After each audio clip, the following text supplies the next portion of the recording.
Welcome to Blizzard Fire. We hope this video helps fire up your solution. In this video, I will explain how to use stop limit on Robinhood.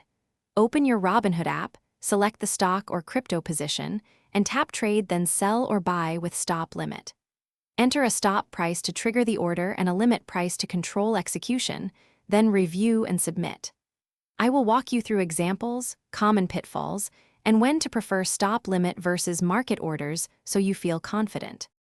Start by checking the asset's recent price range and volatility. Pick a stop price where you want the order to trigger, then choose a limit price that balances filled execution with protection. For volatile stocks, choose a wider gap to avoid missed fills. Always double-check order type and quantities before submitting.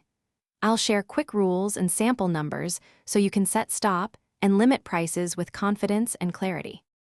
Watch out for key errors that cause frustration and missed trades.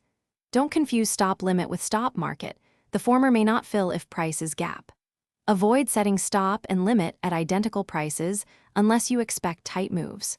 Remember that pre-market and after hours can behave differently, so check timing.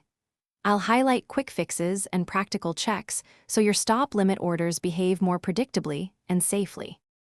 Thanks for watching. If you found this helpful, don't forget to like and subscribe.